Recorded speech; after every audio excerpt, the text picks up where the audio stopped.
Vamos entonces a continuar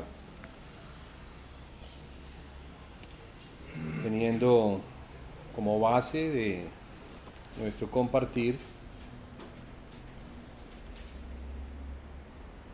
la epístola a los Hebreos en el capítulo 5, al final del capítulo 5, la advertencia contra la apostasía,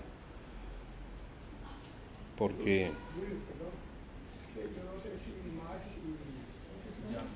Jean Paul saben que esta reunión del martes es una reunión de enseñanza, Sí, porque como la vez pasada que vimos ya había empezado la reunión. no, sí sabe. ¿Sí? Sí. Ok. Sí.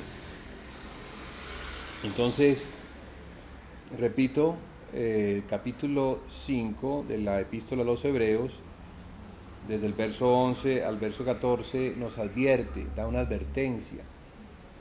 Esta advertencia es para los hebreos y esos hebreos nos incluyen a nosotros. La palabra hebreo significa el que cruza un río, una frontera. Nosotros hemos cruzado esa frontera al bautizarnos en Cristo Jesús. Así como los antiguos cruzaron el mar rojo, y la Biblia dice que ellos fueron bautizados en el mar, esto es, incluidos en el cuerpo del Mesías, en el pueblo de Dios que se incluye en el Mesías, pasando la frontera de Egipto a la tierra prometida, porque iban de paso a la tierra prometida, y en ese paso tenían que entrar al desierto primero. Y es un poco similar a lo que nos ocurre a nosotros en la realidad espiritual, porque ya no estamos en el Egipto natural, salimos del Egipto espiritual que representa el reino de Satanás, el reino bajo el cual nos encontrábamos, en delitos y pecados, muertos allí. Pero por causa de Cristo, que es el Cordero, ya no el Cordero de ese Egipto, sino el Cordero que fue inmolado por nosotros en la cruz del Calvario, al aceptarle, al recibirle como nuestro Salvador, entonces Dios nos ha perdonado y nos ha incluido en Él, nos ha hecho su pueblo, nos ha hecho su casa, nos ha puesto en Cristo, lo cual quiere decir que nos puso en el cuerpo de Cristo, en la iglesia. Como dice la epístola a los Efesios, que Dios nos bendijo con toda bendición espiritual en los lugares celestiales en Cristo, para que fuéramos santos y sin mancha delante de Él. No hay otra manera de ser santos y sin mancha que ser introducidos en aquel que resucitó. Entonces eso fue lo que ocurrió, la realidad, que no la podemos ver con estos ojos naturales. El apóstol Pablo, por revelación, inspirado, nos cuenta qué fue lo que ocurrió. ¿Y qué ocurrió? Que antes de la fundación del mundo, Dios ya tenía previsto, nos había visto y nos había predestinado para que fuéramos la imagen y la semejanza de su Hijo. ¿Y cómo llegar a ser la imagen y la semejanza de su Hijo? Pues poniéndonos en Él. ¿Sí? No es tan complicado para Dios. Para nosotros que no lo entendemos, pues es bastante complicado. Porque no nos vemos a la imagen y la semejanza. Porque nos vemos a nosotros. Pero no debemos vernos a nosotros, sino que debemos ver es en dónde Dios nos puso. ¿En dónde nos puso? ¿Dónde Dios se aseguró para que estuviéramos y nos pudiéramos presentar delante de Él santos, sin mancha, sin arruga. Como dice, para que fuéramos santos y sin mancha delante de Él. Entonces, eso es lo que ocurrió en la cruz. Así como en un hombre, en Adán, el primer hombre, todos pecamos y morimos por lo que él hizo.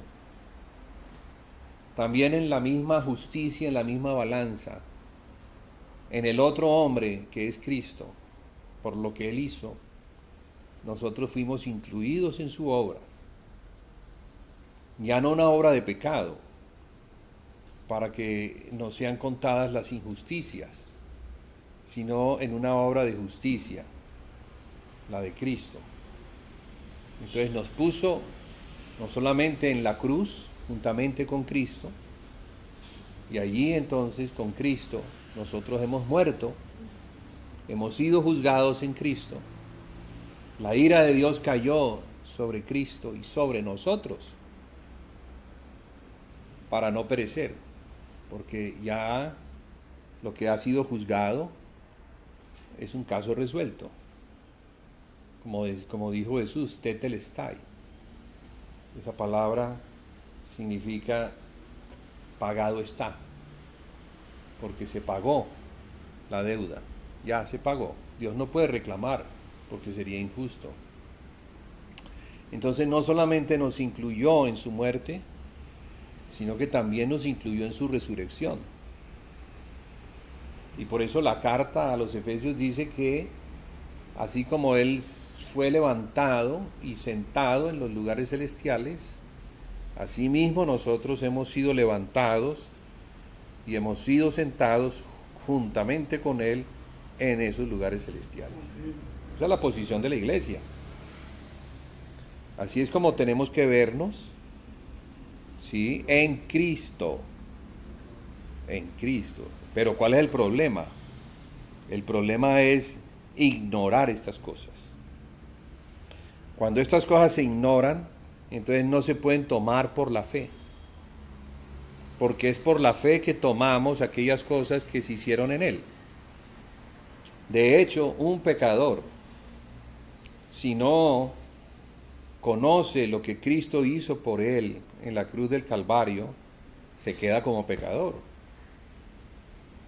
Aunque Cristo murió por todo el mundo, solamente los que le reciben, solamente los que creen en Él, pueden recibir los beneficios de esa obra perfecta en la cruz del Calvario. Por eso dice, tanto amó Dios al mundo, que ha dado a su unigénito Hijo, para que todos los que crean en Él no se pierdan, mas tengan vida eterna. Entonces, ¿cuál es la condición? La condición es que creamos en Él. Y la palabra creer en Él incluye conocer el Evangelio y apropiarme por la fe de estas cosas. Entonces, la ignorancia de lo que ha sido hecho nos pone por fuera de los beneficios. Y ese fue el problema de la iglesia al principio. Y es lo que aquí la carta a los hebreos está señalando. Ellos, aunque conocieron, porque les fue dado el conocimiento, ellos no lo recibieron por la fe. Ellos no lo creyeron. Entonces, al no creerlo, dudaban. Y al dudar de que estas cosas fueran realidades para ellos, se estaban deslizando. Y estaban regresando. ¿A dónde? Estaban regresando a Moisés. Se estaban regresando a la religión judaica. Porque sí, la religión judaica operó y estuvo delante de Dios como legítima, pero después de la cruz ya no. Después de la cruz, Dios hizo un nuevo pacto, una alianza nueva, con condiciones nuevas, porque era una nueva ley. No solamente un pacto nuevo, sino una nueva ley. Una ley donde tomaríamos los beneficios de ese nuevo pacto por medio de la fe. Es un pacto de gracia, no por obras, no es porque hagamos cosas, no porque nos circuncidemos, porque comamos o no comamos, porque celebremos ciertas fiestas, porque estemos atentos a las lunas que señalaban el comienzo de las fiestas, o porque conociéramos las múltiples genealogías, de dónde procedíamos o no. Eso es un asunto de la carne, es algo externo, que no tiene nada que ver con apropiarnos de las cosas por la fe, o de las bendiciones por la fe. O sea, Dios las tiene, no son visibles, no son cosas que yo hago, no son cosas que yo gano, haciendo o no haciendo, sino es lo que Dios hizo en Cristo. Está hecho, es un hecho. Debo conocerlo y apropiarme. Entonces, el apropiarme de esto, y solo Dios sabe si me he apropiado o no me he apropiado, traerá sobre nuestras vidas, traerá la bendición de Dios, traerá la liberación. Conoceréis la verdad y la verdad nos hará libres. Expulsará de nuestras vidas al acusador. Pondrá límites para que Satanás no pueda entrar. O sea que hará una obra muy perfecta que le va a permitir a la iglesia avanzar creciendo hasta llegar a la estatura del varón perfecto. El varón perfecto, en este caso, es el hombre corporativo. No solamente es Cristo, sino que es el hombre corporativo que incluye también el cuerpo. Cabeza y cuerpo, ese es el hombre corporativo, que es la iglesia. Entonces la iglesia debe avanzar hasta llegar a la estatura ¿de quién? De Cristo. Y más que avanzar, aunque la palabra puede ser, es crecer, ser edificados. ¿Y cómo vamos a ser edificados? Con el conocimiento y práctica de estas realidades espirituales. Algo que Dios lo ha dejado muy sencillo. Muy sencillo, porque se puede realizar en el mundo entero. Ya no tenemos que ser judíos, ya no tenemos que circuncidarnos, ya no tenemos que viajar a Israel o a Jerusalén, donde se celebraban las fiestas. Ya no tenemos que estar bajo el gobierno de estos preceptos que tenían unas características especiales en sus rituales judaicos que se tenían que cumplir. Pero ya no, porque Dios ahora de los dos pueblos, judíos y gentiles, ha hecho un solo pueblo. No ha hecho de los gentiles el pueblo judío, ni de los judíos el pueblo gentil, sino que ha hecho un pueblo nuevo, totalmente diferente. Y ese pueblo es la iglesia de Jesucristo. Claro, es la iglesia de Jesucristo. La ignorancia es la que ha llevado a perder las posiciones. Y esa ignorancia se estaba dando desde el principio. Fíjese que esta epístola a los hebreos fue escrita hace 1900 años, hace muchos siglos, porque ya se estaba dando el problema. Ya se estaba dando. ¿Sí? Ya ellos estaban deslizando, como lo dice el capítulo 2 de la carta a los hebreos. Dice así: por tanto es necesario que con más diligencia atendamos a las cosas que hemos oído, ojo, hemos oído, no sea que nos deslicemos, que con más diligencia atendamos las cosas que hemos oído. Mire qué importante es, porque oímos muchas cosas, pero no las atendemos con diligencia, no les paramos la debida atención. ¿Para qué? Para caminar en ellas, para recibirlas y creerlas y caminar en ellas. Esa es la fe. La fe es lo que le agrada a Dios. ¿Qué le agrada? Que yo crea, que yo le crea lo que Él ha dicho, que ha hecho en Cristo. Porque si no, entonces lo que tenemos es una religión más,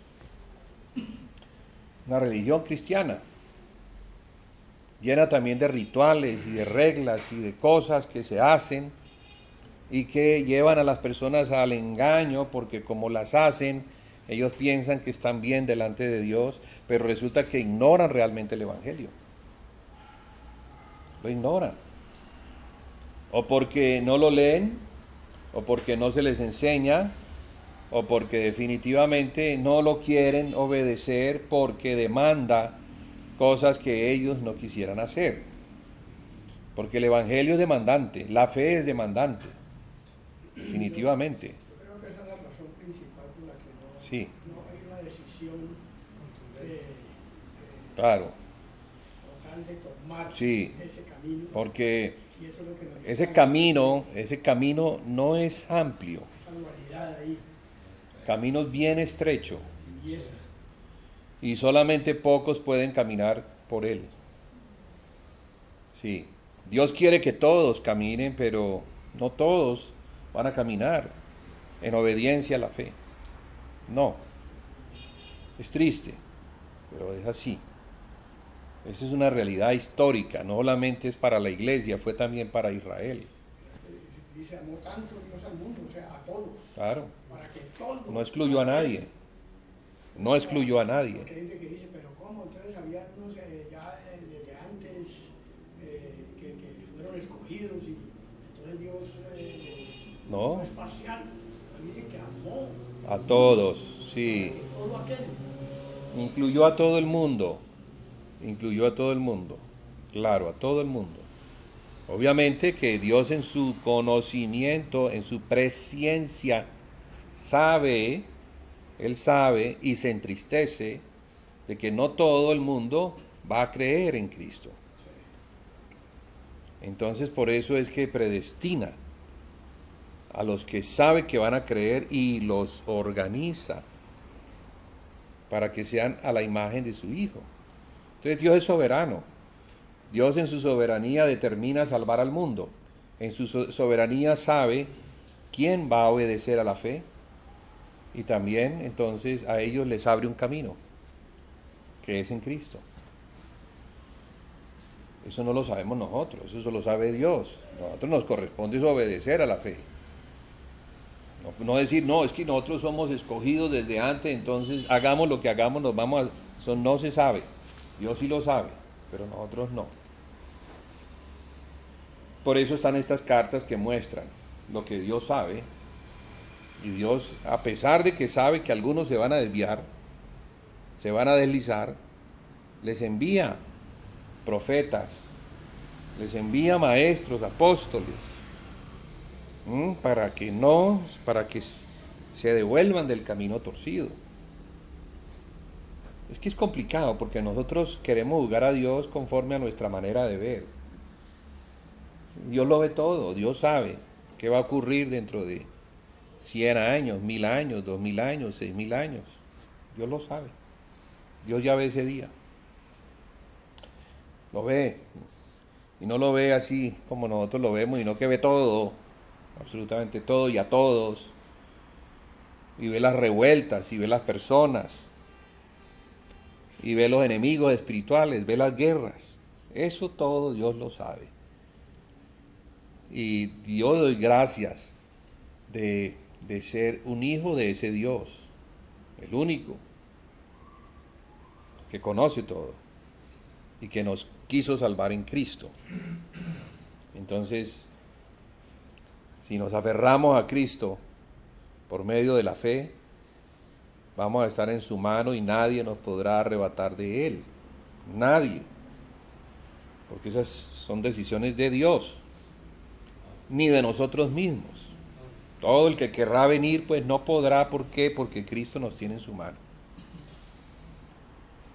Los 12 apóstoles que escogió Jesucristo, no los escogió Él. Fue el Padre el que le dijo, este y este. Ya había sido visto desde atrás. Hasta uno de ellos que también había sido visto y de él se hablaba, también fue escogido, Judas. Ay, Dios mío, Dios sabe todo eso. Entonces, esto sirve como para que temamos y no hagamos las cosas como nos da la gana, sino como a Dios le viene a bien, según la voluntad que Dios tiene. Entonces, capítulo 2 dice, voy a volverlo a leer, por tanto es necesario que con más diligencia atendamos a las cosas que hemos oído, no sea que nos deslicemos. Entonces, ¿es posible deslizarse? Sí, es posible. ¿Por qué? Por no atender con diligencia las cosas que hemos oído. La Biblia dice que no entraron porque no recibieron lo que se les dijo con fe. O sea que no creyeron. Hablo de los israelitas que salieron. Mire que todos salieron, todos salieron, todos pasaron el mar. Todos se regocijaron porque vieron el poder de Dios, vieron a los egipcios siendo tragados por las aguas, vieron las maravillas de Dios. Suficiente evidencia de que Dios estaba con ellos. Sin embargo, después de 3 días de caminar en el desierto, ya se estaban quejando. Ya nos estábamos quejando porque si hubiésemos estado allí, de seguro que éramos los que se estaban quejando. Es que no solamente está hablando de Israel, está hablando es del hombre. Claro, Israel escogió a Israel. Pablo dice que el que crea que ya lo tiene todo, no vaya a ser que caiga. No vaya a ser que Hablando caiga. de eso. Claro. Sí, nosotros no podemos asegurar que porque conocemos algunas cosas, entonces eso va a ser garantía de que vamos a terminar bien la carrera. No. La carrera es una carrera que se llama la carrera de la fe y tiene que ver con perseverar en aquellas cosas que Dios me ha dado. ¿Por medio de quién? Por medio de Cristo, y Cristo por medio del Espíritu Santo, y el Espíritu Santo por medio de los apóstoles a la iglesia. Entonces tenemos las cartas a las iglesias que se constituyen como la ley de Dios para este tiempo del nuevo pacto, de una alianza nueva, una ley nueva, que no tiene que ver con circuncisiones ni con otras cosas, sino que tiene que ver con creer y con obedecer a la fe y hacer. Entonces, ¿será que la iglesia está haciendo? Tal vez está oyendo, pero tal vez no está haciendo. Entonces, por eso dice que al principio ellos perseveraban. Cuando la iglesia comenzó perfecta, comenzó como era. Su caminar era perfecto, no estaba torcido. Era tal y como Jesús les había enseñado a los apóstoles que debían enseñar. Porque les dijo, toda autoridad me es dada en el cielo y en la tierra. Por lo tanto, vayan y hagan discípulos a las naciones. O vayan a las naciones y hagan discípulos de entre ellas, porque no son a las naciones a las que hay que discipular, sino a los que creen el Evangelio. Allí en las naciones tomarían entonces un pueblo que se llamaría la iglesia. ¿Y qué dice? Enséñeles a guardar todas las cosas que yo les he mandado. Sí dice eso, ¿cierto? Eso dice, enséñeles a guardar. ¿Por qué guardar? Bueno, número uno, enséñenles. Pero es enséñeles también a guardar. Y guardar habla de qué? De tener cuidado porque se puede perder. O sea que la fe se puede perder. Yo puedo arrancar con fe y luego después comenzar a dudar y decir, esto es muy cansón. Esto de perseverar y de perseverar, y ya llevamos un mes perseverando y ya me estoy cansando. Hermano, ¿cuánto tiempo hay que perseverar? Toda tu vida. ¿Cómo así?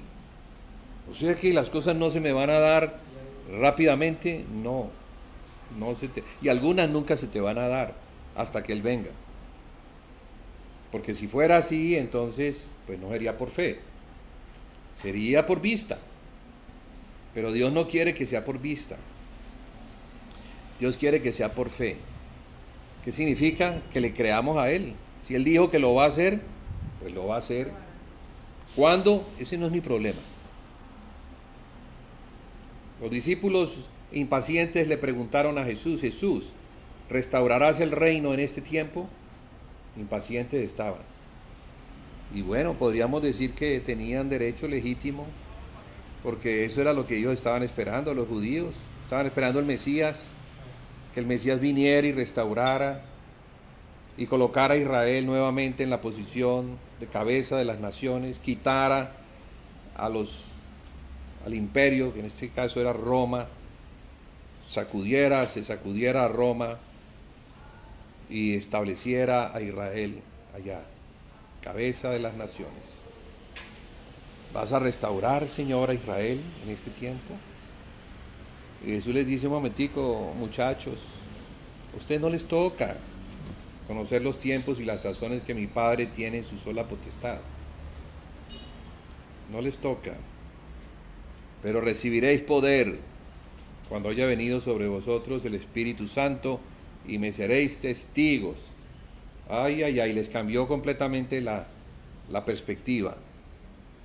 Porque esa palabra me seréis testigos implicaba me seréis mártires. Ustedes van a dar su vida por mi causa en las naciones. Porque comienza diciéndoles, el Espíritu Santo va a descender, los va a ungir, les va a dar poder, y con ese poder que no es el de ustedes, sino que es el poder de Dios, ustedes entonces van a hacer la obra de Dios como cuerpo de Cristo, siendo testigos desde Jerusalén, pasando por Samaria y hasta los confines de la tierra. Entonces Dios tiene un plan, y ese plan es salvar también a los gentiles que se encuentran de entre las naciones. No solamente el plan era salvar a los judíos. De hecho, cuando Jesús vino, solamente estaban los judíos. Los judíos, tomamos el nombre judío como si fuera todo Israel, pero no es todo Israel. No, los judíos son una tribu de 12. O sea que faltan las otras 11. Y claro, se llamaban judíos porque vivían en Judea, y Judea era el subreino que había quedado después de la división del reino a causa de la apostasía de Salomón. Salomón, por su apostasía, entonces trajo de parte de Dios una disciplina muy fuerte. El reino se dividió en dos. 10 tribus se quedaron que estaban en el norte, dejaron de tener relaciones con las 2 tribus que estaban en el sur, Judá y Benjamín. Y la media tribu de los levitas, porque una parte se quedó con los de Judá y otra parte se fue con los de Israel. Cuando el Señor viene, solamente están los de Judá. ¿Dónde están las otras tribus? Y el Señor vino, no solamente para salvar las 2 tribus de Judá, sino para salvar a las otras ovejas perdidas de la casa de Israel. Son 2 casas, la casa de Judá y la casa de Israel. Y de esas 2 casas, el Señor va a unirlas. Y al unirlas, las va a salvar con plenitud. Entonces, cuando el Señor, cuando le hacen esa pregunta se la hacen discípulos que ignoran un poquito las Escrituras. Están impacientes. Él quiere que restaure a Israel, pero Israel no está completo. Entonces, por eso es necesario que ellos vayan a las naciones y por medio del Evangelio, las ovejas perdidas de la casa de Israel, que van a oír el Evangelio, porque son ovejas suyas, mis ovejas oyen mi voz y me siguen, ellos quedarían enganchados por medio del Evangelio. Y de esa forma, el Señor no solamente salva a Israel, sino que también salva a muchos gentiles que se encuentran en las naciones. Digo esto porque, hermano, estamos en esa parte de Hebreos, donde se nos muestra que después de la imposición de las manos viene la resurrección de los muertos. Ustedes recuerdan eso, ¿verdad? Ahí habíamos quedado. Vamos a repetirlo para que entremos en el contexto y lo podamos poner en su sitio. Dice, por tanto, dejando ya los rudimentos de la doctrina de Cristo, vamos adelante a la perfección, no echando otra vez el fundamento del arrepentimiento de obras muertas, de la fe en Dios, de la doctrina de bautismos, de la imposición de manos, de la resurrección de los muertos y del juicio eterno. Entonces, ¿qué tenemos aquí? Hemos dicho que este fundamento, que es el fundamento que los apóstoles establecían, ponían, para que sobre ese fundamento la iglesia pudiera edificar. Pues ese fundamento incluye muchas cosas. Claro, estos son títulos, pero ¿será que Pablo nunca les habló del misterio de Israel? Pablo como apóstol no les habló del misterio de Israel. No les mostró lo que estaba escrito de Israel en el libro de Daniel. ¿Sí? Claro que sí. Entonces, estos apóstoles enseñaban estos asuntos relacionados con las naciones, con Israel, una de las muchas naciones que van a ser salvas. Y digo salvas, entender ese concepto, salvas, es porque el Señor viene no solamente por la iglesia, sino que viene a establecer un reino. Y ese reino no es reinar sobre la iglesia. No es reinar sobre la iglesia. La iglesia reina juntamente con Cristo sobre un reino que está conformado de naciones. El reino de Cristo es un reino conformado por naciones. ¿Y las naciones salvas cuáles son? Son las naciones ovejas que cuando venga el Señor en su trono de gloria, porque va a venir y dice, cuando venga el Señor en su trono de gloria, apartará a las ovejas de las cabras. Está hablando de naciones, no está hablando de la iglesia. Naciones. Y claro, allí al apartarlos y al decirles vengan para aquí a mi derecha, ellos se preguntaban ¿por qué nosotros? ¿Por qué nosotros estamos a tu derecha como ovejas? Porque cuando tuve hambre me diste de comer, cuando tuve sed me diste de beber, Cuando estuve enfermo me visitasteis, cuando estuve en la cárcel también fuiste y me visitaste. De modo que todo lo que hiciste a esos pequeñitos, a mí lo hiciste. Ustedes recuerdan a Pablo, ¿verdad? O a Saulo antes de ser llamado Pablo. Saulo de Tarso perseguía a la iglesia. Perseguía a sus pequeñitos, a los pequeñitos de Cristo. Y los perseguía a muerte. No era un asunto de que no les daba agua, ni que les daba de comer. No, era una persecución a muerte. Y cuando se le presenta el Señor, se le presenta de esta manera: Saulo, Saulo, ¿por qué me persigues?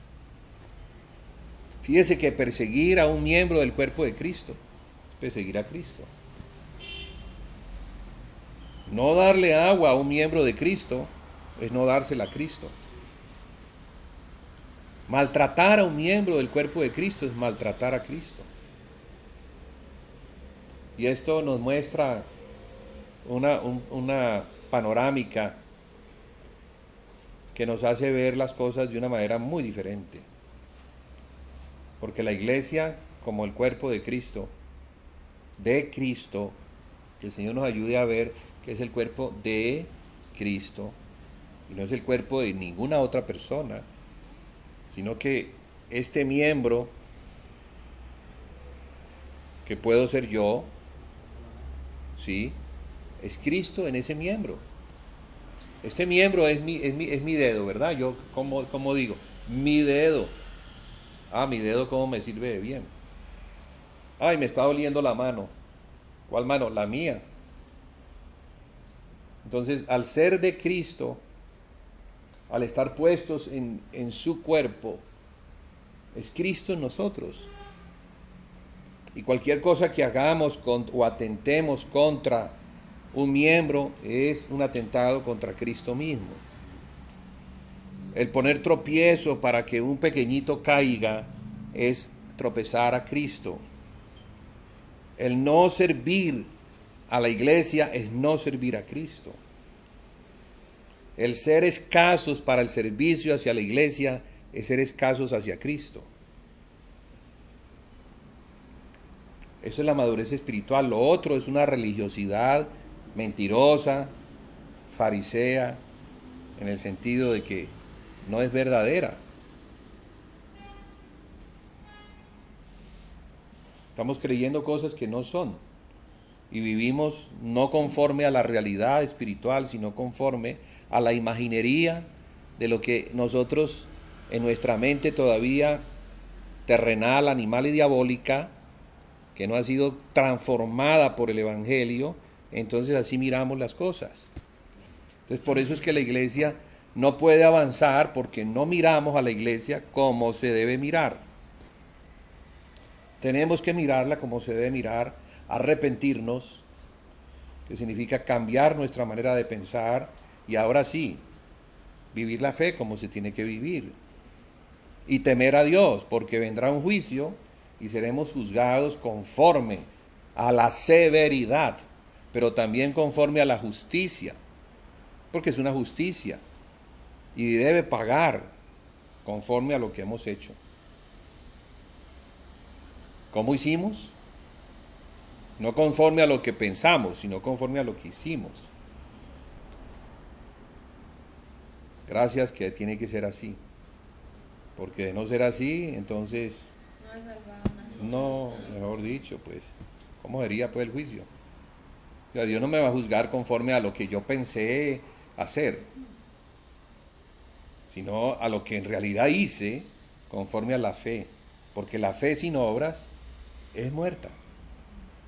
Una fe que no tiene una demostración externa, que es el fruto, está muerta, no tiene vida. Entonces el fundamento siempre me va a llevar a una acción. Si el fundamento está siendo establecido como debe ser, me va a llevar a una fe activa, y victoriosa. Porque si la vamos a hacer en Cristo, tenemos garantía de que habrá victoria. Él venció el mundo. ¿Y cuál es la victoria que vence? Nuestra fe. Esa. Claro, hay enemigos muy poderosos, que atentan, que arrastran, que seducen y que quieren sacarnos de la fe. El mundo, por ejemplo, y la influencia que hay en el mundo. Ese es un enemigo muy poderoso. Satanás también es un enemigo muy poderoso, que es el tentador, el que está allí mirando a ver cómo nos engaña para que tropecemos. Y cómo nos envuelve en situaciones para que creamos que el asunto es contra el hermano y resulta que el que está atrás de eso es Satanás. Y Satanás se ríe porque nos trabaja como marionetas. Él es el titiritero, si es que nosotros nos dejamos titiritear por él. ¿Y cómo nos va a titiritear? Cuando no conocemos o no obedecemos la fe. Así de sencillo. Porque con Dios es, oíste y obedeciste, y si no, te entregaré a otro para que un poder engañoso te arrastre porque no quisiste obedecer a la fe. Así es con el Señor. Con el Señor es, o le hacemos o no le hacemos, para terminar arrastrados detrás de lo que queremos en nuestra concupiscencia hacer. Por eso dice, ¿no? Dice que se amontonan maestros. ¿Por qué se amontonan maestros falsos? Porque tienen comezón de oír, quieren oír, pero no quieren oír las palabras de Dios. Entonces van a oír otras palabras, van a oír al diablo hablando por medio de esas palabras, claro, que dicen las cosas que nuestra concupiscencia quiere oír. Dentro de nosotros hay un ser perverso que es la carne, que quisiera oír cosas que le satisfacen a la carne. El Evangelio nunca, jamás va a dar satisfacción a la carne, sino al contrario, ha venido como una espada para separarla, para separar lo que es la carne de lo que es el espíritu y poder establecer lo que es de Cristo en su determinado lugar. ¿Sí? Pero está esa advertencia, que nos podemos deslizar. Fácil. Muy fácil, cualquiera. El mismo Pablo pensaba que si él no se mantenía firme, si no perseveraba, él podía también caer. ¿Por qué? Es que aunque ahora lo vemos como alguien que venció porque perseveró hasta el final, cuando él estaba escribiendo estas cartas, no se había terminado su vida. Y estaba bajo tentación. Y podía pecar, y podía dejar de perseverar. Sí. Entonces, decía que la iglesia perseveraba. Al principio, perseveraba en 4 cosas. Y esas son las cosas, o esas son las obras o acciones que nos corresponde, en las que tenemos que, al igual que ellos, también perseverar. Mire que la carga de Cristo no es una carga muy grande. La carga de Cristo tiene que ver con lo que yo debo cargar. Sí, porque cuando venimos cargados y trabajados, haciendo cosas que no son las de Él, eso, la verdad, es una opresión para nuestra alma. Eso oprime nuestra alma. La angustia, la cansa, hay frustración, hay toda una cantidad de moveres internos que no le permiten al hombre tener paz, y se enferma por eso. Eso trae enfermedad y luego trae muerte. ¿Por qué? Porque no perseveramos llevando el yugo de Cristo. Sí es una carga, claro, es una carga atender hermanos, ¿o no? Pero no es una carga como ir a hacer las cosas allá afuera. Hay que cargar a Cristo, hay que cargar el arca, hay que cargar a los hermanos, cargarlos, no ponerles carga. Es diferente. ¿Sí? Cargarlos significa quitarles las cargas.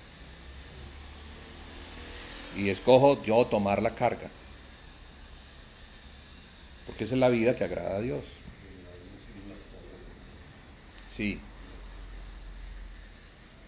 Entonces perseveraban en la doctrina de los apóstoles. Qué importante perseverar en la doctrina de los apóstoles. Si no perseveramos en la doctrina de los apóstoles, ¿cómo vamos a saber qué es lo que hay que hacer? No, hermano, a mí ya me dieron el fundamento del año pasado y ya yo conozco todas las cosas que tienen que ver con el fundamento. No me la vuelva a dar. Pero es que, o sea que ya el apóstol estuvo por aquí, nos visitó un rato, nos dio lo que tenía que dar y chao, chao, chao, yo ya tengo todo, lo escribí, no necesito más. No, error. Nosotros todos los días necesitamos que la palabra de Dios venga y nos ministre. Somos ovejas que necesitamos ser pastoreadas permanentemente. Sí, claro, las pruebas vendrán y entonces las pruebas van a demostrar que todo eso que creía que estaba en mi cabeza no funcionó. Porque yo pensaba que ya estaba bien y resultó que no. Entonces me di cuenta que el asunto no era solamente tenerlo en la cabeza, sino saber mantenerme en la fe, sin queja, sin murmurar. Porque cuando viene la queja y la murmuración es porque la prueba me está reventando. Entonces me quejo, murmuro, como murmuraban los que iban transitando por el desierto. Claro, el Señor en el desierto los iba a limpiar de todo. Estaba diseñado para santificarlos, para perfeccionarlos y una vez está bien poderlos introducir a la tierra prometida. Es una tierra prometida que es tipo del milenio, porque ya nosotros no vamos a una tierra, vivimos en Colombia, no estamos como caminando en un desierto para llegar a otra tierra, no, ya nuestro desierto es diferente, las pruebas son pruebas que cada quien vive. En la soberanía Dios puede manejar a todos en sus distintas pruebas conforme a la necesidad que Dios ve que tenemos de ser perfeccionados en Cristo. Entonces tenemos un Dios muy grande, un Dios que no tiene problema de lidiar con nosotros y de ver lo que nos hace falta de Cristo y ponernos por las distintas pruebas que lo que hacen es perfeccionarnos a fin de que Cristo sea formado en nosotros. Eso es lo que necesitamos, que Cristo sea formado en nosotros. Dice que el Señor fue probado en todo. En todo, claro. Todo. Y Él sufrió, porque lo probó despojándose de ser Dios. Y como hombre Sí, claro, sí. Y sufrió. Y un hombre le dijo, maestro bueno. Y le dijo, ¿por qué me llamas bueno? Sí. Solo mi padre que está en el cielo, porque Él estaba en la prueba. Él estaba siendo probado. Al Padre, el último día, él le dijo, Padre, si es posible, aparta de mí esto, y dice que estaba angustiado como nunca. Pues dice que parecía como haber sudado sangre, Sí. que tenía una angustia tremenda, y llamó a los apóstoles, a los tres, los llamó varias veces para que lo acompañaran. O sea que la angustia que tenía era una cosa tremenda, y él estaba en ese y era la angustia de un hombre, no era la angustia de Dios. Era el hombre. Era el Señor como hombre, en su alma humana, en su espíritu humano, en su cuerpo humano, sí, batallando, y viendo lo que se le venía. Entonces, igual, ¿no? Nos corresponde a nosotros, como hombres, y como hombre incluyo las mujeres porque hombre es el género humano, tener que pasar por las distintas pruebas para alcanzar el reino de Dios. Esa disposición, ¿no? Sí. Por eso dice en Apocalipsis 12:11 que esa es una de las cosas que le ayudaron al pueblo a vencer a Satanás, que también menospreciaron sus vidas a Satanás. Exactamente. Mira que el Señor, cuando es tentado, Satanás allá en el desierto, que dice que él se fue por un tiempo, o sea que lo iba a seguir tentando. Claro. Porque esa tentación última Fue permanente, permanente. Por la boca de Pedro lo estaba tentando, diciéndole, Sí. no Señor, ¿cómo vas a hacer a decir esas cosas tan duras? ¿Ah? Sí, de todos los Y días. apártate de mí, lo estaba tentando era siempre, no fue ahí nomás esas tres tentaciones, eso fue una tras otra. De todos los días, de todos los días. Sí, Esa es la vida que nos toca enfrentar, la misma del Señor. claro. Y ser perfeccionados como Él fue perfeccionado. Y sufrir como Él sufrió. Y caminar como Él caminó. Y tener la fe que Él tuvo en el Padre, nosotros ahora la tenemos en el Hijo. Porque el Hijo nos ha quedado como modelo. El Padre era el modelo para Cristo y Cristo el modelo para nosotros. Tenemos un modelo que padeció y que compadeció al padecer de nosotros, porque sufrió todo lo que el hombre puede sufrir, todo, y aún más de lo que algunos sufren, porque hasta la muerte sufrió, y muerte de cruz, no cualquier muerte. No es lo mismo morir que le corten la cabeza y ya, o que le peguen un tiro de gracia y ya, que sufrir como se sufre en la agonía del tormento de la cruz, diseñada por los romanos para atormentar de una manera cruel a todo el que se levantaba contra Roma. Y de esa manera ellos disuadían a la gente, mostrándoles, cualquiera que se levante contra Roma, ese es su destino. Entonces el Señor sufrió el destino de un malhechor, de alguien que se levantaba contra Roma, sin haberse levantado contra Roma. Total, fue un juicio injusto, porque el mismo Pilatos que lo examina, y lo examina a la luz de un gobernador que quiere la paz, que no quiere sublevaciones, encuentra que él no se está sublevando contra Roma. Pero por incitación de los líderes religiosos se ve forzado a crucificarlo. Bueno, eso estaba predestinado. Hermanos, yo sé que hay preguntas, yo sé, pero discúlpenme el tener que responderlas, porque si respondo las preguntas nos salimos del tema.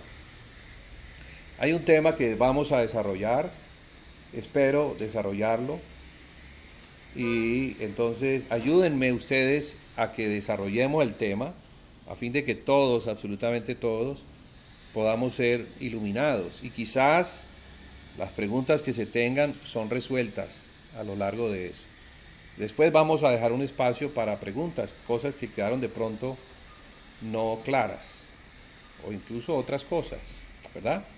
Entonces estamos en esto que tiene que ver con la importancia de estar fundamentados en Cristo como iglesia, porque somos la iglesia. Aquí no estamos aprendiendo cómo jugar fútbol, no, aquí estamos aprendiendo es cómo ser cristianos en un cuerpo, porque no solamente es la instrucción para ser un individuo victorioso, sino para entender que la victoria depende de que yo esté conectada al cuerpo de Cristo. Creo que es algo que el Señor nos está enseñando reiterativamente. Lo mayor incluye lo menor. Entonces pensar que yo puedo ser victorioso como una rueda suelta o como un llanero solitario, eso no está en las Escrituras.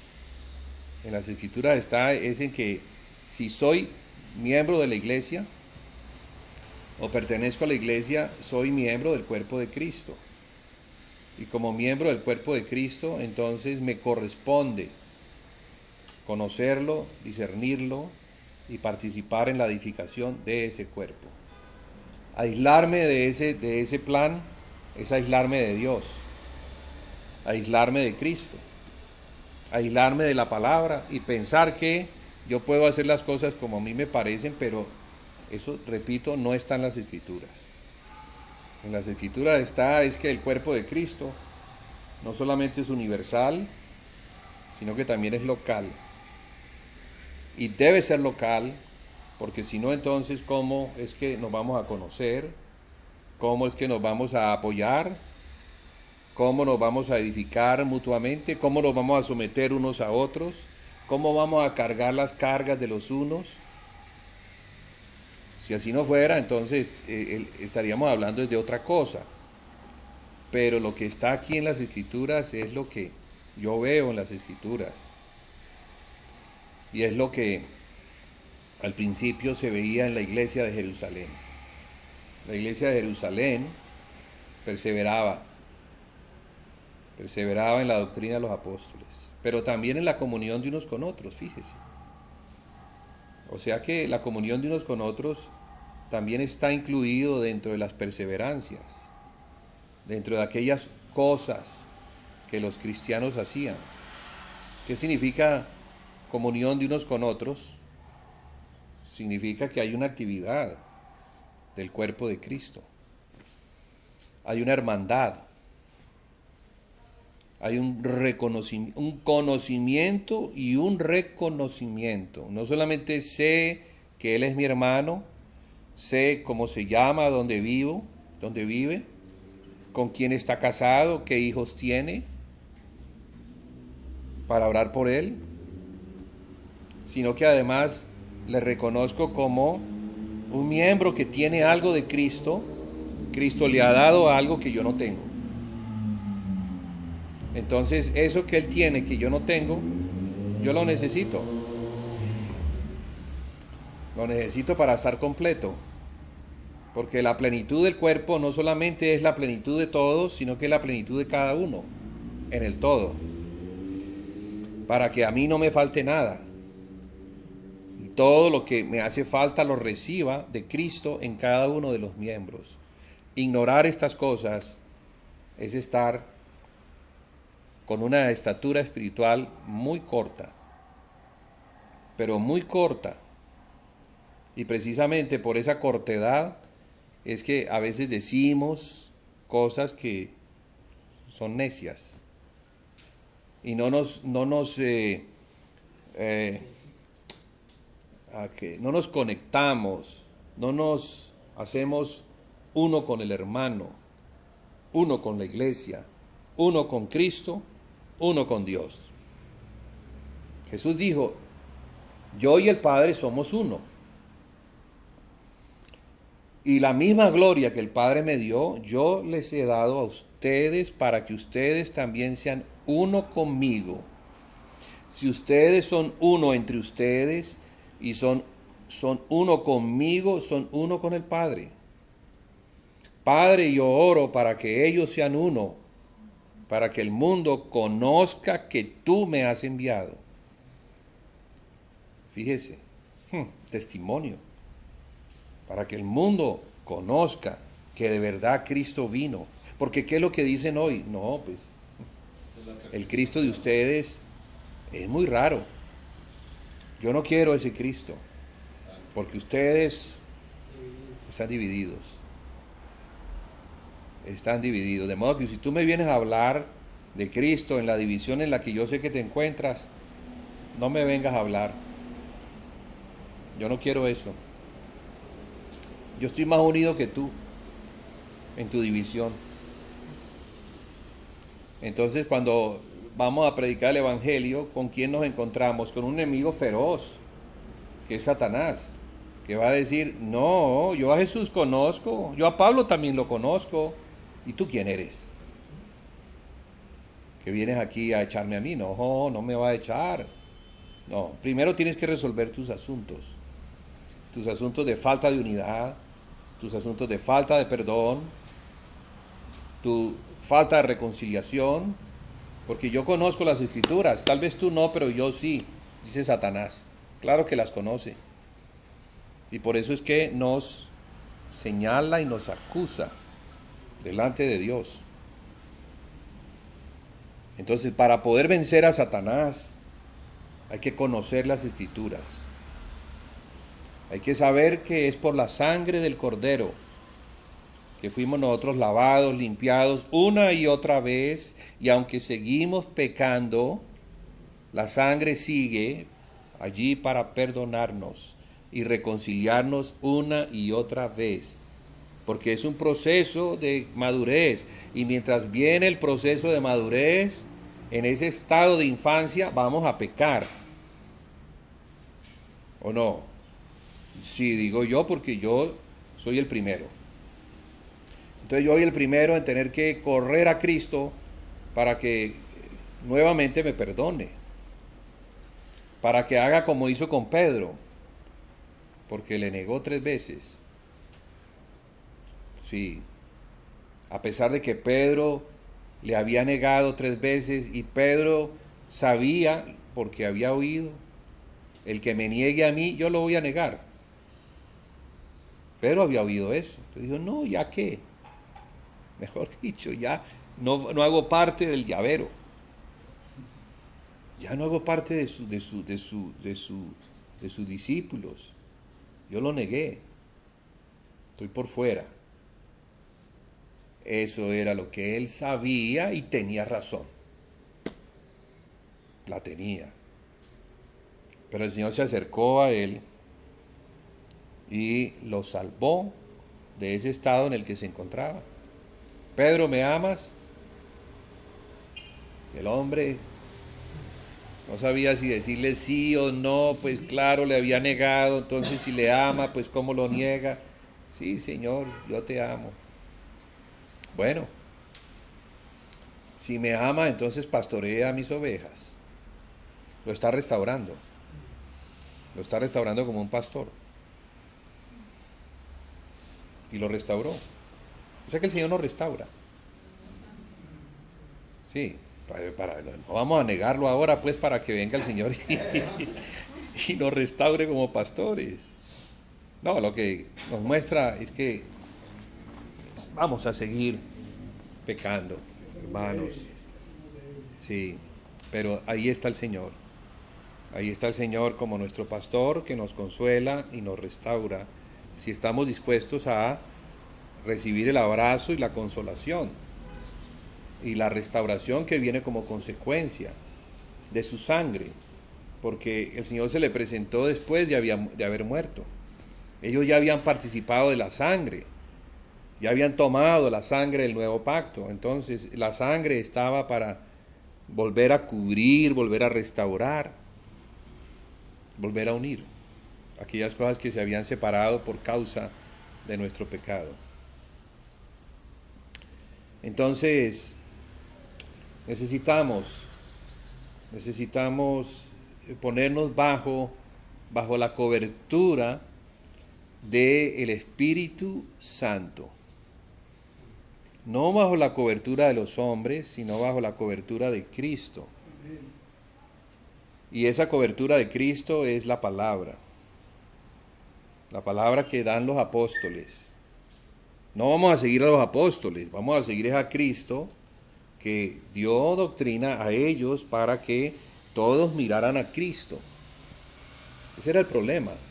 Entonces, como el apóstol viene y da algo, las personas piensan que él es como Dios, dando esas cosas tan maravillosas. Entonces deciden seguir al hombre que da las cosas maravillosas. Pero las cosas maravillosas que hablan estos hombres son de Cristo. Estos hombres fueron escogidos como vasos para servir, como el burrito que lleva al Señor, servidores del Señor, pero no el Señor, servidores. Entonces la doctrina de los apóstoles pues es la doctrina de Cristo, y la doctrina de Cristo pues es algo que es permanente, necesaria para nosotros, para nuestra alma. para los estados a veces de inconsistencia en los que caemos por causa de nuestra inconsistencia a la fe. Porque la inconsistencia a la fe trae una inconsistencia en nuestra alma. Un estado como de insensatez, donde recibí unas cosas y claro, ese tiempo fue maravilloso porque las recibí, las guardé, las creí y vi los milagros, pero luego como que pasó el tiempo y ya no es lo mismo. Se me han perdido otra vez. Es el alma, hermanos, el alma es muy compleja. El alma necesita permanentemente de un pastor. Y el Señor es el pastor y obispo de nuestras almas. Y como una oveja necesita ser cuidada todos los días, el alma necesita ser cuidada por el Señor todos los días. Amén. Y la forma como el Señor nos cuida todos los días es por medio de su palabra. Porque esos son los pastos. Esas son las aguas que requiere una oveja para crecer, para ser cuidada. ¿Sí? Ahora no nos vamos a imaginar ovejas, entonces vamos a cortar pastos allá afuera y vamos a ir por las aguas frescas. No, son cosas que nos comparan, ¿no? Son comparaciones, paralelos. La comunión de unos con otros, decía yo, qué tan importante, porque ahí es donde se prueba realmente. Ahí en la comunión de unos con otros es donde se prueba si estamos realmente guardando la fe. Queremos probar si estamos guardando la fe, si estamos oyendo y guardando la fe en la comunión que tenemos unos con otros. Allí es. Entonces, la comunión de unos con otros es la vida práctica de la iglesia, que se experimenta de muchas formas, en muchos lugares, de muchas maneras, todos los días. No es un día especial. Donde yo voy entonces al culto religioso, me siento en una banca, participo de unas alabanzas, viene el predicador de turno, da una palabra y luego me voy para la casa y ya cumplí con Dios. No, cumpliste con la religión. Porque esa es la religión. En eso fue lo que cayó la iglesia en su degradación, a ese estado, Pero si nosotros vemos, si vemos bien, vamos a ver que la iglesia no era eso. La iglesia al principio no era eso. Era como una familia. La iglesia era una familia, que se reunían en las casas y compartían en las casas la vida del Señor. Hablaban del Señor, se gozaban hablando del Señor, luego les daba hambrecita y entonces una hermana preparaba un refrigerio y comían el refrigerio y seguían hablando del Señor y seguían hablando y pasaban las horas y luego como a las 2 de la mañana otra vez hambrecita y preparaban algo y seguían hablando del Señor. Sí, así era. Una vida en el Señor, para hablar del Señor, un anticipo de la Jerusalén celestial, porque cuando vayamos a la Jerusalén celestial, ¿qué es lo que vamos a ver? Ya no vamos a ver guerras ni contiendas, el pecado va a desaparecer, estamos en cuerpos de resurrección, Satanás ya está en el lago de fuego, las naciones rebeldes ya fueron echadas al lago de fuego, ya estamos viviendo la vida eterna, como fue diseñada para nosotros en Cristo. Pero la vida eterna podemos comenzar a vivirla ahora. No hay que esperar a que lleguemos a la Jerusalén celestial. No. Es que la Jerusalén celestial es el lugar celestial en donde habitan los santos en luz. Allá. ¿Y en dónde habitamos nosotros? No, hermano, estamos aquí en la tierra. También, pero también allá. También allá en los lugares celestiales. Porque la vida que se hace en Cristo es en los lugares celestiales. Él es la cabeza, Él está allá arriba. Nosotros somos el cuerpo, estamos aquí abajo, pero estamos conectados a la cabeza para tener una actividad en Cristo en los lugares celestiales. Mirando a Dios. Claro, porque es que la única forma de llegar a Dios es por medio de Cristo, y cuando hablamos de Cristo vemos el rostro de Dios. ¿Sí? Entonces esa comunión es muy importante, la comunión de unos con otros. Muy importante, y es más, debemos ir avanzando en esa comunión, en ese conocer y reconocer, porque es así como el Señor, cuando estamos así, que el Señor comienza a añadir a la iglesia los que habrían de ser salvos. No dice los que son salvos, no lo dice, dice los que habrían de ser. Claro, Él nos saca de un lugar de tinieblas y nos lleva a donde está la luz, para que en la medida en que Cristo se va formando, entonces vamos siendo, ¿qué? Salvados de nosotros mismos. Vamos avanzando poco a poco hacia la Jerusalén celestial, en crecimiento, hasta que lleguemos a la estatura ¿de quién? De Cristo, del varón perfecto, la iglesia en plenitud, la iglesia en gloria, la iglesia en la estatura de Cristo. ¿Cuánto falta? Falta. ¿Mucho? Yo no sé, pero que falta, falta. Sí, claro, bastante diría yo, porque cosas que el Señor tiene que hacer y las va a hacer, yo creo que pronto, es mover todo, remover todas las cosas que la iglesia ha hecho y que no se encuentran sobre la roca, cosas que no se han hecho en Cristo, que tienen que ser removidas, sacadas. ¿Para qué? Para que de la misma manera que los israelitas se van a dar cuenta que ellos necesitan es aceptar a Jesús, nosotros darnos cuenta también por la remoción que va a venir, que nosotros necesitamos regresar a Jesús. Porque ellos no han visto a Jesús, pero nosotros necesitamos regresar a Cristo. Regresar.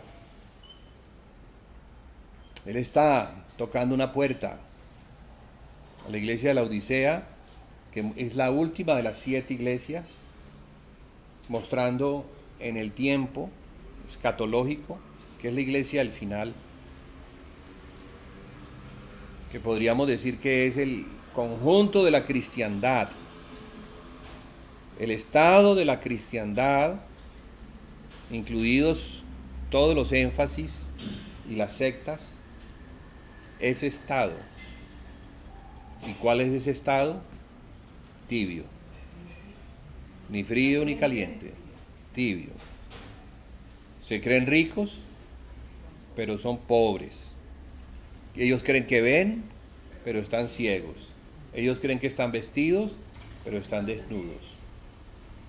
Entonces es un estado bien crítico, porque se cree lo que no es. Hay un engaño, claro. Entonces el Señor tiene que venir, irrumpir y mostrar que lo que se está creyendo y lo que se está haciendo es conforme a un engaño. No es conforme a la verdad. Son 2000 años de engaño que tiene su culminación en ese estado, ¿no?, de la iglesia. Y por eso el Señor sigue. Esa es la parte que a mí me gusta del Señor. Que el Señor no abandona a su iglesia así ella se encuentra en el peor de los estados. Sigue tocando la puerta, a ver si alguno, de entre todos los que hay allí, distraídos en la parafernalia religiosa, le oyeran su voz. Dice, si alguno oyere mi voz, yo entraré y cenaré con él y él conmigo. ¿De qué está hablando? De comunión con él, de con él. Pero la comunión con él es la comunión que tenemos los unos con los otros. ¿No habíamos dicho que lo que le hacen al pequeño es lo que le hacen a Cristo? Si yo entonces tengo comunión con los hermanos, tengo comuniones con Cristo. Es que el Señor lo ha dejado fácil, lo ha dejado para que no nos engañemos, porque nos engañamos creyendo que estamos bien y resulta que no estamos bien. La iglesia de la Odisea cree que está bien y resulta que no está bien. Cree que tiene comunión y resulta que no tiene comunión. cree que está bien con los hermanos y resulta que no está bien con los hermanos. No, no está bien. Entonces el examen es bastante preciso para que nos quede claro que restaurar la comunión con el Señor es restaurar la comunión con los hermanos. Esa comunión de unos con otros que era desde el principio, era la gloria de la iglesia y de Cristo y Dios. ¿Sí? Porque es que la gloria de Dios se derrama. ¿Cuándo se derrama? Cuando la iglesia está en gloria. Cuando la iglesia es el candelero que alumbra y que dice, ustedes son la luz del mundo. Pero cuando dice son la luz del mundo, está hablando es de la forma como nos amamos unos a otros. Como nos mordemos. No como nos mordemos, sino la forma como nos amamos, nos cuidamos, nos pastoreamos. Esa es la luz del candelero. Y esa luz muestra que de verdad estamos obedeciendo a Dios. Lo otro es el engaño. Es otro evangelio. Otras cosas que se dicen para entretener y mandar a la iglesia por el camino equivocado. Pero no se trata de eso ahora. Ya son 2000 años de desvío, ahora se trata de regresar a las sendas antiguas y de mirar cuál es el camino del Señor. Y fíjese que después viene de la comunión de unos con otros, viene la cena o partimiento del pan. Es muy importante en el orden esto y entenderlo por qué.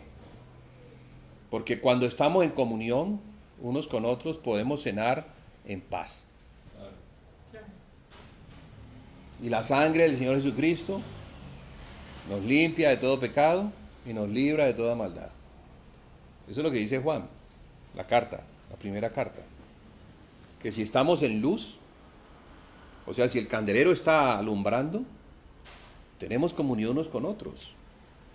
Y cuando tenemos comunión unos con otros, la sangre del Señor Jesucristo nos limpia de todo pecado y nos libra de toda maldad. Gracias a Dios que eso ocurre en el partimiento del pan. Pero, ¿qué ocurría con la iglesia de Corintio? No estaban teniendo comunión unos con otros, estaban divididos. Entonces cuando iban a la cena, pan, juicio comían, y ese juicio no traía vida, sino que traía muerte. Mire el orden, hermanos, el orden está claro. Es como un ciclo que tiene al final las oraciones, no las tiene al principio. Hermano, oremos pues para que el Señor nos muestre. Sí, a veces sí. Pero el Señor muestra ya por su palabra. Y luego por su palabra nos manda a tener comunión unos con otros. ¿Para qué? Para que cuando vamos a la cena recibamos bendición, la sangre nos siga manteniendo en vida. Como la sangre fluye en el cuerpo y mantiene la vida de cada miembro, asimismo es la comunión de unos con otros que permite que la sangre fluya y mantenga la vida del cuerpo. Entonces, un cuerpo que se encuentra vital puede ir y orar en el nombre de Jesús y va a ser oído por Dios. ¿Por qué? Porque las obras que se están haciendo son las obras justas. Esas son las obras justas de los santos. Ese es el vestido de la novia. Dice, gocémonos y alegrémonos porque han llegado las bodas del Cordero y a su esposa se le ha concedido que se vista de lino fino, blanco y resplandeciente, porque el lino fino son las acciones justas de los santos. Eso ya está al final. Mire todo lo que tiene que pasar para que al final la novia ya esté preparada, ya se pueda vestir con ese vestido que son las acciones justas de los santos. Porque el Señor va a hacer una obra y esa obra es llevar a los santos a lo que fue desde el principio. ¿Sí? Más vale que nosotros estemos allí. Si estamos allí y perseveramos allí, ¿la garantía cuál es? Vamos a ver a Dios. Vamos a ver la gloria de Dios. Vamos a ver respuesta a las oraciones. Vamos a ver una iglesia que da testimonio como la luz del mundo en una determinada localidad.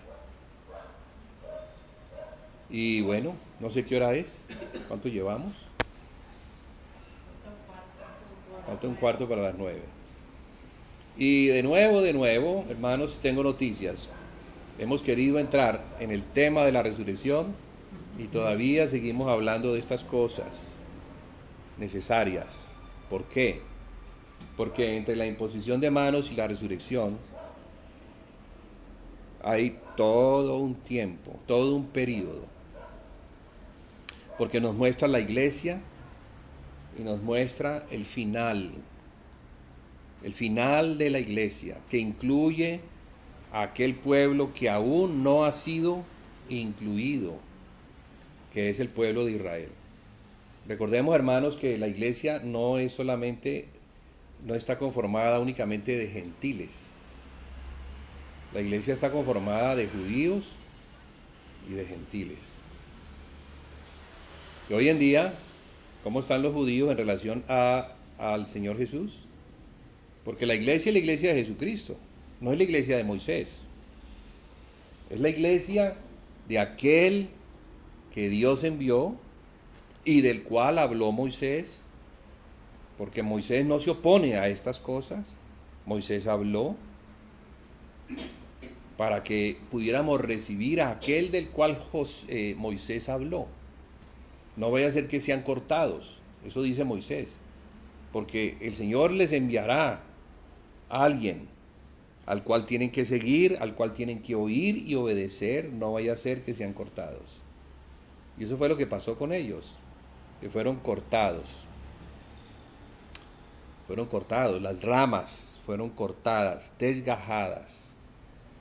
Y nosotros, el olivo silvestre, fuimos injertados en medio de esas ramas.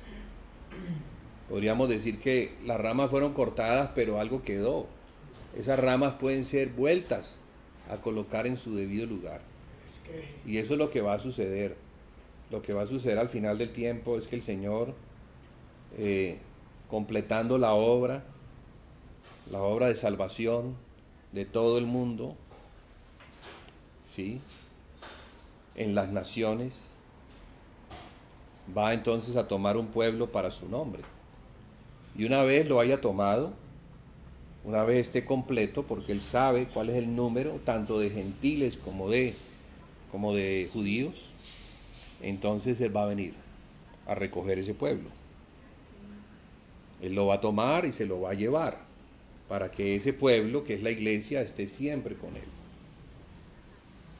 Y eso tiene que ver con la resurrección, porque la resurrección es eso, la resurrección es la toma que el Señor hace en su venida, según nos escriben los profetas.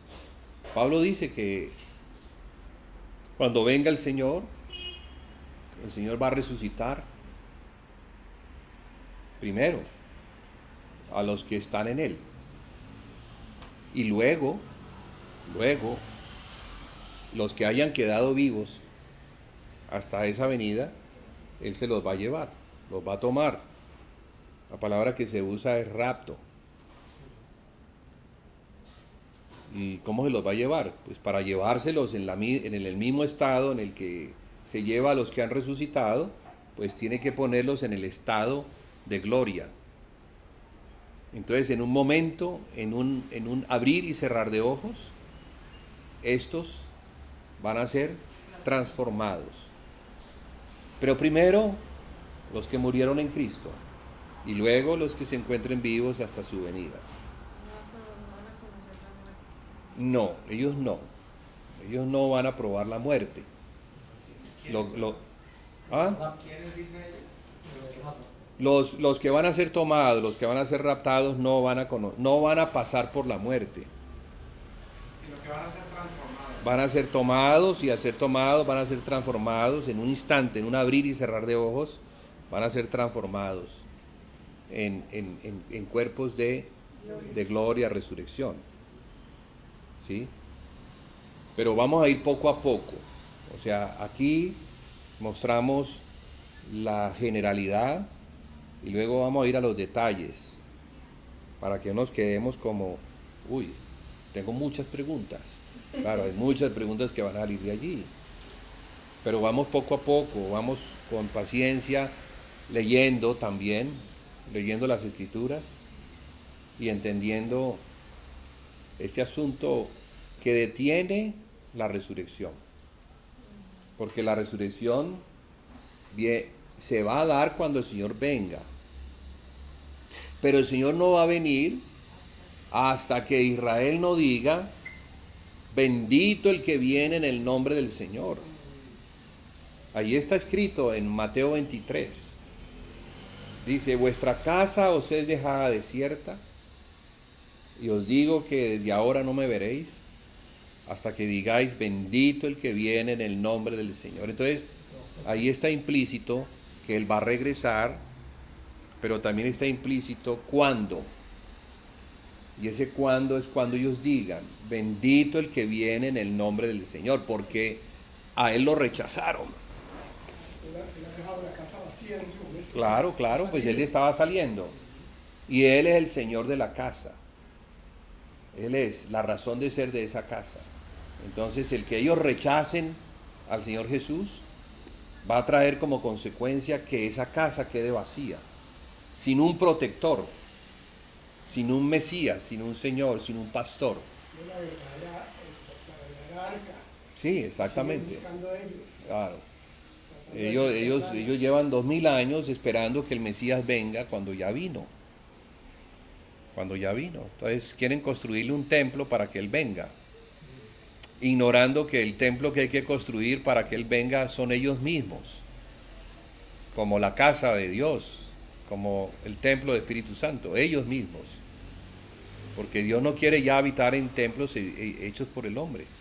Dios quiere habitar en el templo que su Hijo Jesucristo le edifica, o sea, en la iglesia. Pero como ellos hacen parte de la iglesia, ellos tienen que convertirse en esa parte que hace falta, convertirse al Señor.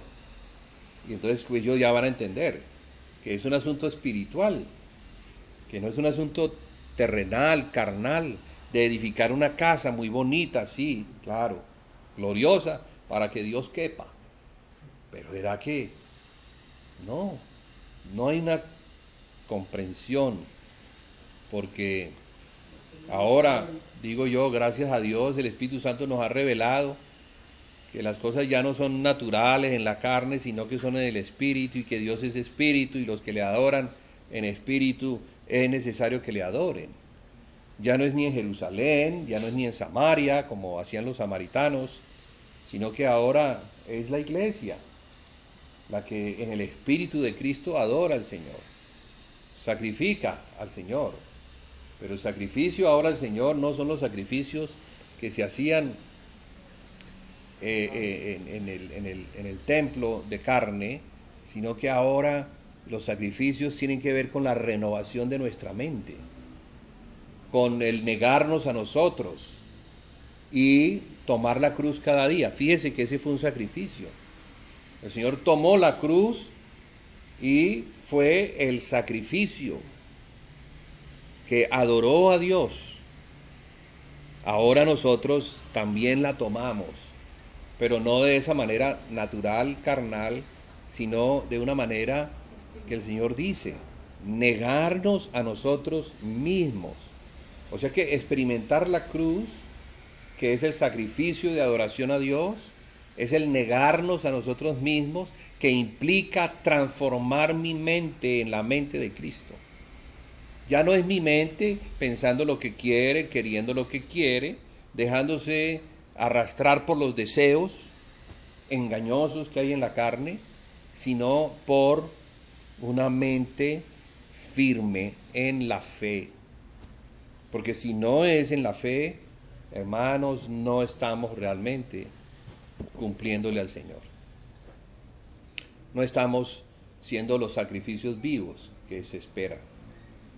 No estamos siendo el sacrificio que en la iglesia como templo de Dios se le celebra a Dios en estas acciones, en estas obras justas. Perseverar en la doctrina de los apóstoles, la comunión de unos con otros, partimiento del pan y las oraciones. Eso.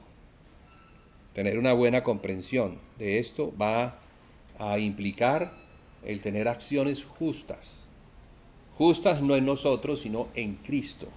Porque Cristo, que es el sumo sacerdote de nuestra profesión, Él es el que nos enseña de qué forma es que se ministra a Dios en el santuario celestial, no el terrenal. Señor, te damos gracias por tu palabra. Ayúdanos, Señor. Abre nuestro entendimiento por medio de tu Espíritu. Danos por revelación, Señor, el comprender estas cosas tan importantes. De no comprenderlas, no las podríamos hacer. Y si las hacemos sin comprensión, seguirán siendo una obra de la carne. Pero no queremos, Señor, ni siquiera hacerlas de esa forma. Queremos hacerlas en la fe, en el recibir tu palabra y en el guardarla. Abre, Señor, ese entendimiento necesario para poder hacer las obras en Cristo. Danos, Señor, la revelación de quién es Él, como se la diste a Pedro, al confesar: tú eres el Cristo, el Hijo del Dios viviente.